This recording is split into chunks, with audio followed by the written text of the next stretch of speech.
Fiquei de falar de dinâmica de relação que gera o desequilíbrio entre o dar e o receber, que não é saudável. E um tipo bem comum é quando um se coloca como pequeno dependente, que recebe, só recebe, e o outro como forte, o salvador, que só dá. Essa dinâmica seria muito saudável se fosse entre pais e filho, criança, mas sendo entre dois adultos, nenhum tipo de relação é saudável, nem em casal, nem em trabalho, nem mesmo entre pais e filhos com os filhos adultos. Aqui, com os filhos adultos, pode acontecer que esses pais ainda se coloquem como provedores necessários para cuidar e prover esses filhos, mesmo sendo adultos. Esses filhos continuam como se fossem crianças. Quando também pode acontecer o contrário.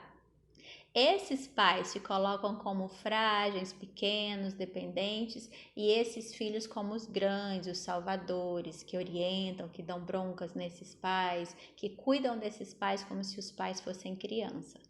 E nenhum tipo de relação assim é saudável, gera desequilíbrio. Se essa dinâmica existe é porque este quer ficar na posição de dependente e este quer ficar na posição de salvador. No momento que um deles não mais quiser fazer parte dessa dinâmica não saudável, esse tipo de relação se desfaz. É possível que essa relação se torne uma relação saudável, equilibrada entre dois adultos? Mas aí é preciso que os dois queiram se tornar adultos. É preciso que o dependente resolva suas questões internas de vazio interior e é preciso que esse também, na função do salvador, resolva suas inseguranças internas para também sair desta função. Se só um quiser sair, por exemplo, se só o dependente resolver suas questões internas e se tornar um adulto saudável, ele não vai aguentar ficar nessa relação com o outro ainda querendo cuidar, querendo controlar, querendo fazer tudo por ele. Como adulto, ele vai agir como adulto, não necessitando do cuidado excessivo daquele outro ali. E se este continuar dessa forma, esse não vai aguentar e vai se afastando, enfraquecendo essa relação e o vínculo até que talvez um dia ela acabe ou fique bem distantes.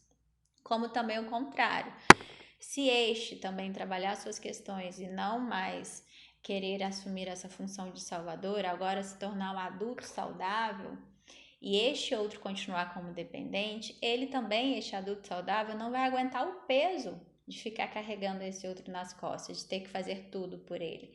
E aí isso também vai fazer com que ele vá se afastando cada vez mais, até um momento em que essa relação acabe ou fiquem bem distantes um do outro. É necessário, para que aconteça do vínculo saudável entre os dois, que os dois trabalhem as suas questões internas, para os dois se tornarem adultos e ficarem na relação do equilíbrio saudável entre dar e receber. É isso. Bom, existe muita coisa para falar sobre a lei do equilíbrio. Parece simples, mas dá muito assunto. Caso você tenha alguma dúvida ou algum ponto de vista que queira trazer, me escreve que aí eu falo a respeito.